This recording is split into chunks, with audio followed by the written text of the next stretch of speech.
Hello, नमस्कार दोस्तों। स्वागत है आपका हमारे इस ऑनलाइन स्टडी प्लेटफॉर्म पर।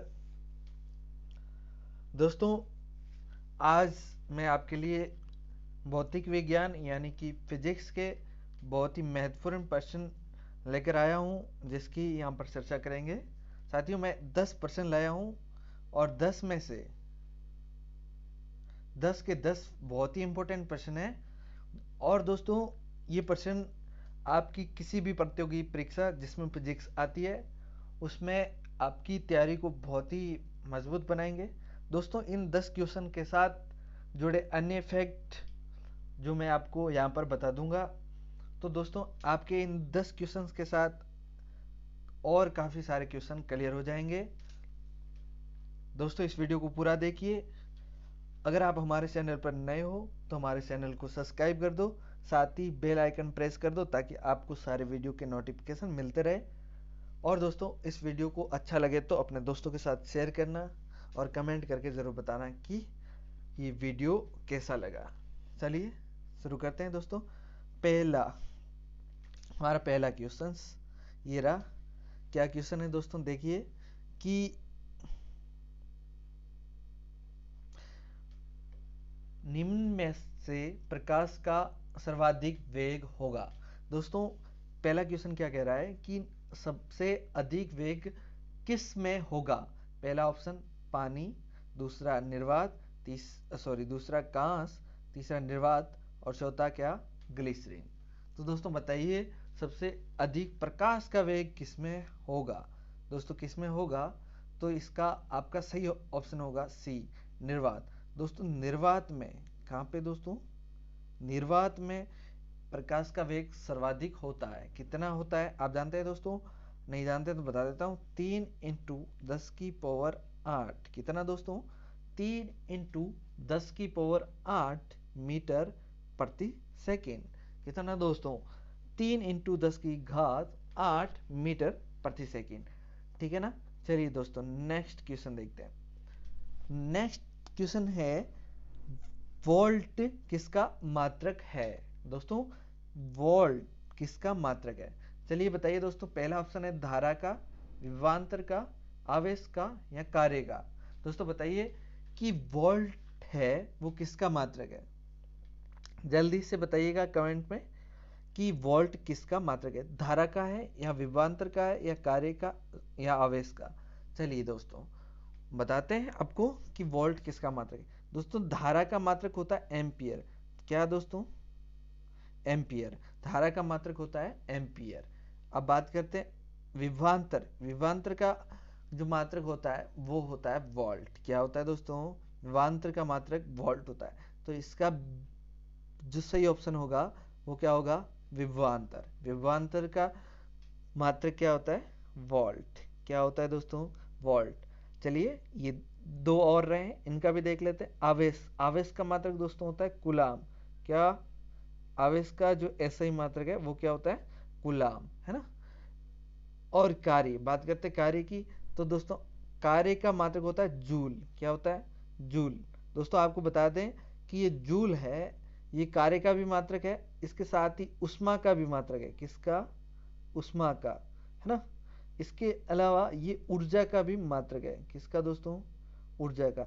इसका मतलब ये है कि ये जो जूल है वो कार्य का मात्रक, उष्मा का मात्रक और ऊर्जा का भी मात्रक होता है।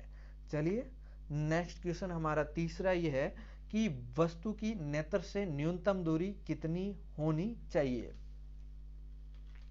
क्या दोस्तों, कि कोई भी वस्तु है, जैसे ये वस्तु है और ये हमारी आंख है। क्या दोस्तों, आंख है। ये दोस्तों हमारी आंख है और इस आंख से ये वस्तु की न्यूनतम दूरी डिस्टेंस कितना होना चाहिए।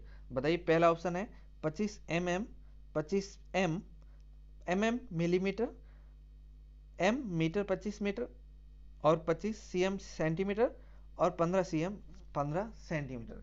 बताइए दोस्तों, क्या इसका सही ऑप्शन होगा, कमेंट सेक्शन में लिखकर बताइए। तो दोस्तों इसका सही ऑप्शन होगा 25 सेंटीमीटर, यानी सी ऑप्शन सही होगा। कितना, 25 सेंटीमीटर। तो दोस्तों जैसे कोई भी वस्तु है वो आपकी आंखों से कितनी कम से कम उसकी दूरी 25 सेंटीमीटर तो होनी ही चाहिए। कितनी होनी चाहिए? 25 सेंटीमीटर। चलिए, समझ आ गया। नेक्स्ट क्वेश्चन देखिए दोस्तों। नेक्स्ट बहुत ही इंपॉर्टेंट क्वेश्चन है दोस्तों, और ये किसी भी एग्जाम में आपका सीधा सीधा पूछा जा सकता है, ठीक है ना। तो ध्यान रखिए, क्या क्वेश्चन क्या है, उष्मा पारा में उष्मा का संसरण कौन सी विधि से होता है। दोस्तों, उष्मा का संसरण कौन सी विधि से होता है, बताइए कौन सी विधि से। पहला ऑप्शन सालन, दूसरा संवहन, तीसरा विकिरण, या लास्ट ऑप्शन तीनों से। बताइए ऊर्जा का संसरण किस विधि से होता है। दोस्तों, आप जानते हैं उष्मा का संसरण 3 विधियों से होता है। कितनी विधियों से दोस्तों? 3 विधियों। पहला कौन सा दोस्तों? सालन। कौन सा दोस्तों? सालन। दूसरा संवहन। कौन सा? संवहन। और लास्ट विकिरण। क्या दोस्तों? विकिरण। ठीक है ना। तो हमारा जो पारा है उसमें उष्मा का संसरण किस विधि से होता है। तो दोस्तों, वैसे तो ये जो सालन है इसमें ये ठोसों में उष्मा संसरण सालन विधि से होता है, द्रवों में और गैसों में ये संवहन से होता है। लेकिन पारा आप जानते हैं दोस्तों क्या है? द्रव में वैसे तो होना तो क्या चाहिए? संवहन विधि से। अगर पारा द्रव है तो इसमें उष्मा का संसरण कौन सी विधि से होना चाहिए? संवहन विधि से होना चाहिए। उष्मा का संसरण संवहन विधि से होना चाहिए था। लेकिन दोस्तों, ये पारा है, इसमें उष्मा का संसरण सालन विधि से होता है। कौन सी विधि से दोस्तों? उष्मा का संसरण सालन विधि से होता है। इसलिए इसका ऑप्शन ए सही हो जाएगा। ये महत्वपूर्ण इसलिए हो जाता है क्योंकि आप देखेंगे दोस्तों, पारा क्या होता है? द्रव। और आप सोच रहे होंगे कि द्रवों में जो उष्मा का संसरण होता है वो संवहन विधि से होता है, लेकिन ये पारा यहाँ पे सालन विधि से इसमें उष्मा का संसरण होगा। तो इसका सही ऑप्शन होगा सालन। ठीक है। नेक्स्ट देखिए, बहुत ही बढ़िया क्वेश्चन है, और ये इस तरह के क्वेश्चन एग्जाम में पूछे जाते हैं। क्योंकि ये क्वेश्चन इसलिए इंपॉर्टेंट हो जाता है क्योंकि इसमें बहुत ही महत्वपूर्ण बात कही है। चलिए दोस्तों, देखते हैं क्या क्वेश्चन है। 1 एम्पियर में कितने मिली एम्पियर होते हैं? 1 एम्पियर में कितने मिली एम्पियर होते हैं? तो बताइए दोस्तों, कितने मिली एम्पियर होंगे। पहला 10 की घात -3 मिली एम्पियर, दूसरा 10 की घात -6 मिली एम्पियर, तीसरा 10 की घात 6 मिली एम्पियर, और यहाँ फिर 10 की घात 3 मिली एम्पियर। तो दोस्तों, क्या आंसर होगा? तो इसका सीधा सा आंसर है डी, 10 की घात 3 मिली एम्पियर, है ना। 1 एम्पियर इजिकल टू 10 की घात 3 एम्पियर, है ना। मिली एम्पियर, है ना। 10 की घात 3 मिली एम्पियर, इस बात का भी ध्यान रखें।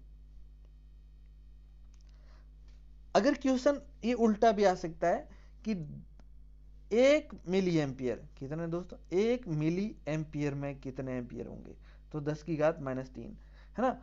ये जो 6 है, 1 एम्पियर में 6 क्या होते हैं पता है?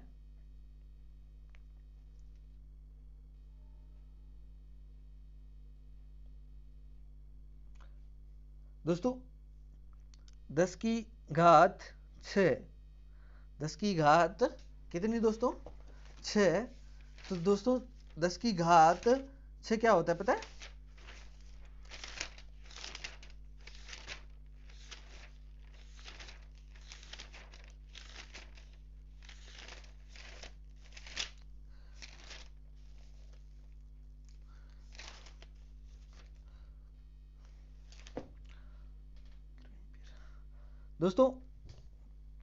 दोस्तों, जो 1 एम्पियर होता है उसमें 10 की घात 6 माइक्रो एम्पियर होते हैं। 10 की घात 6 माइक्रो एम्पियर, 10 की घात 6 माइक्रो एम्पियर होता है ना। लेकिन मिली एम्पियर कितने होते हैं? 10 की घात 3, इसलिए इसका ऑप्शन सही हो जाएगा डी। नेक्स्ट क्वेश्चन देखिए दोस्तों। एक उत्तल दर्पण में सदैव प्रतिबिंब बनेगा। एक कोई भी उत्तल दर्पण है तो उसमें सदैव प्रतिबिंब कैसा बनेगा, कैसा बनेगा? देखिए उत्तल और दर्पण, एक उत्तल लेंस भी हो जाता है, उत्तल लेंस भी होता है, लेकिन हमारा यहाँ पे क्या है, दर्पण है। तो इसका भी ध्यान रखें, क्योंकि आप जब परीक्षा में प्रश्न अटेंड करते हैं तो आपको प्रश्न को अच्छे से समझना है। और पहली बात, हम क्या करते हैं, प्रश्न को अच्छे से पढ़ते नहीं है ना, हमको उत्तल देखते ही हम दर्पण सोचते ही नहीं है, उत्तल सीधा लेंस दिमाग में आ जाता है। तो हमको इस बात का ध्यान रखना है कि प्रश्न पूछ क्या रहा है, उसके बाद हमको 4 ऑप्शन पढ़ने चाहिए। तो देखिए पहला ऑप्शन है वास्तविक व सीधा, दूसरा वास्तविक व उल्टा, तीसरा आभासी व उल्टा, या चौथा आभासी व सीधा। तो इसका दोस्तों आंसर होगा आभासी व सीधा, क्योंकि जो उत्तल दर्पण होते हैं उसमें हमेशा उत्तल दर्पण में हमेशा क्या होता है, आभासी और सीधा प्रतिबिंब बनता है, ठीक है ना। और जो अवतल दर्पण होता है दोस्तों, क्या अवतल दर्पण, लेंस की बात नहीं कर रहा हूं मैं यहाँ पे, इस बात का ध्यान रखना, जो अवतल दर्पण होता है, अवतल दर्पण होता है उसमें वास्तविक और उल्टा, कैसा, वास्तविक और उल्टा प्रतिबिंब बनता है। लेकिन दोस्तों एक बात और ध्यान रखिए, जब अवतल दर्पण में जब हम कोई वस्तु F यानी फोकस और ध्रुव के बीच, किसके बीच, ध्रुव के बीच रखें, किसके बीच दोस्तों, फोकस और ध्रुव के बीच वस्तु को रखें, तो आपका जो अवतल दर्पण में प्रतिबिंब बनेगा वो कैसा बनेगा, आभासी व सीधा। इस बात का विशेष ध्यान रखना। चलिए नेक्स्ट क्वेश्चन देखिए दोस्तों, एक समतल दर्पण की फोकस दूरी कितनी होती है? बहुत ही अच्छा क्वेश्चन है। एक समतल दर्पण की फोकस दूरी कितनी होती है? कितनी होती है दोस्तों? 0, 1, अनंत, या इनमें से कोई नहीं। दोस्तों क्या ऑप्शन सही होगा बताइएगा। तो दोस्तों आपको बता देता हूं, जो समतल दर्पण होता है, समतल दर्पण ऐसा होता है, ऐसा सीधा होता है। तो बताइए दोस्तों इसकी फोकस दूरी कितनी होगी? तो दोस्तों ऐसा तो नहीं है, यहाँ पे फोकस दूरी नहीं हो सकती, सीधा है। जब हम ऐसे बनाते हैं तो इसकी फोकस दूरी अलग होती है, लेकिन जब ये सीधा है तो इसकी फोकस दूरी दोस्तों अनंत होगी। कैसी होगी? अनंत। तो इस बात का ध्यान रखें, इसकी फोकस दूरी अनंत होती है, समतल दर्पण की फोकस दूरी अनंत होती है। नेक्स्ट क्वेश्चन देखिए दोस्तों, भारत में प्रत्यावर्ती धारा की आवृत्ति कितनी है? बताइए दोस्तों, 45 हर्ट्ज, 50 हर्ट्ज, 55 हर्ट्ज, या 60 हर्ट्ज? बताइए कमेंट सेक्शन में बताइए कि भारत में प्रत्यावर्ती धारा की आवृत्ति कितनी है। दोस्तों सीधा सा है, भारत के अंदर प्रत्यावर्ती धारा की जो आवृत्ति है वो 50 हर्ट्ज है। कितनी दोस्तों? 50 हर्ट्ज। इस बात का ध्यान रखें, 50 हर्ट्ज है। चलिए नेक्स्ट क्वेश्चन देखिए दोस्तों, परम शून्य ताप कितना होता है? बहुत ही अच्छा क्वेश्चन है और इसमें कंफ्यूज भी हो जाते हैं लोग। तो इसको दोस्तों आप ध्यान में रखना कि परम शून्य ताप कितना होता है। बताइए दोस्तों, 0 डिग्री सेल्सियस, पहला ऑप्शन 0 डिग्री सेल्सियस, दूसरा ऑप्शन 37 डिग्री सेल्सियस। देखिए दोस्तों यहाँ पे ये डिग्री लिखा हुआ आपको दिख रहा होगा, तो कितना होता है? 37 डिग्री सेल्सियस। यहाँ 0 डिग्री केल्विन, ये के का मतलब क्या है? केल्विन। यहाँ और एक लिखा है 0 केल्विन। देखिए दोस्तों इन दोनों में थोड़ा सा डिफरेंट है, वो भी ध्यान रखना। ये 0 डिग्री केल्विन है और ये सिर्फ 0 केल्विन है। बताइए अब परम शून्य ताप क्या होता है? दोस्तों 0 डिग्री होता है? नहीं होता है। 37 डिग्री, देखिए दोस्तों 37 डिग्री हमारे शरीर का सामान्य ताप होता है, हमारे शरीर, मानव शरीर का, है ना। इस बात का ध्यान रखें, मानव शरीर का सामान्य ताप 37 डिग्री सेल्सियस होता है और 0 डिग्री नहीं होता है। इसका जो परम शून्य ताप होता है वो 0 केल्विन होता है दोस्तों। क्या? 0 केल्विन। अब बताइए दोस्तों, केल्विन के साथ डिग्री नहीं लगाते, केल्विन के साथ डिग्री नहीं लगाते, तो ये सी ऑप्शन है। इसमें हमने क्या लिखा? 0 डिग्री केल्विन। तो इसका ऑप्शन सी नहीं होगा, तो इसका ऑप्शन सी नहीं होगा। तो दोस्तों क्या ऑप्शन सही होगा? तो इसका जो ऑप्शन है वो सही होगा 0 केल्विन, डी, ठीक है ना। नेक्स्ट क्वेश्चन देखिए, बहुत ही बेहतरीन क्वेश्चन है दोस्तों। इस तरह का क्वेश्चन आपके एग्जाम में बिल्कुल आ सकता है, क्योंकि ये क्वेश्चन बहुत ही बढ़िया तरीके से लोगों को कंफ्यूज करता है। और अगर किसी व्यक्ति के कॉन्सेप्ट क्लियर नहीं है, अगर किसी व्यक्ति के क्या दोस्तों कॉन्सेप्ट क्लियर नहीं है, तो वो इस क्वेश्चन को सॉल्व कर ही नहीं सकता। वैसे इसमें कॉन्सेप्ट क्लियर होना बहुत जरूरी है। चलिए दोस्तों, क्या कह रहा है क्वेश्चन 10वां देखिए। जब एक बर्तन में हम क्या करते हैं, द्रव को गर्म करते हैं, तो इस पूरे प्रकरण में, पूरा प्रकरण है ना, तो ऊष्मा का स्थानांतरण किस विधि से होगा। देखिए दोस्तों, क्या किया हमने, एक लिया बर्तन, इसमें हमने क्या भरा, द्रव, कोई भी द्रव हो सकता है, पानी मान लो, ठीक है। इसके नीचे हमने क्या लगाया, शूला लगाया मान के चलो, और शूला से हमने इसको क्या दी, ऊष्मा। अब ऊष्मा दी और हम इस द्रव को क्या कर रहे हैं, गर्म कर रहे हैं। तो बताइए दोस्तों, इस द्रव जब गर्म हुआ तो इस पूरे प्रक्रम में ऊष्मा का जो स्थानांतरण हुआ, क्योंकि ऊष्मा यहां थी और यहां से यहां पे पानी गर्म हुआ, तो ये जो ऊष्मा का स्थानांतरण हुआ वो कौन सी विधि से हुआ। तो देखिए दोस्तों, समझिए, कॉन्सेप्ट क्लियर होना बहुत जरूरी है दोस्तों। जो ये पात्र है, ये किसी भी धातु का होगा, यहाँ किसी का भी हो सकता है मान लो, लेकिन होगा तो ठोस, क्या होगा, ठोस होगा ना। तो दोस्तों आप जानते हैं ठोसों के अंदर जो ऊष्मा का स्थानांतरण होता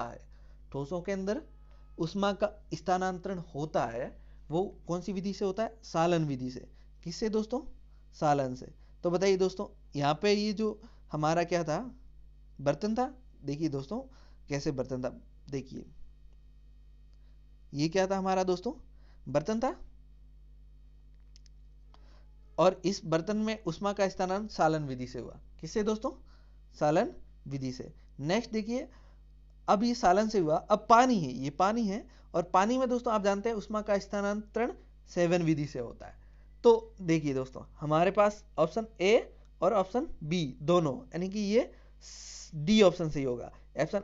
ऑप्शन ए और बी विकिरण, इसमें कोई विकिरण का लेना देना नहीं है, तो हमारा ऑप्शन ये हो जाएगा। एक बार दोबारा से समझिए कि जब हम एक बर्तन में द्रव को गर्म करते हैं, तो द्रव तो जो होगा वो सेवन विधि से गर्म होगा, लेकिन जो ये बर्तन है,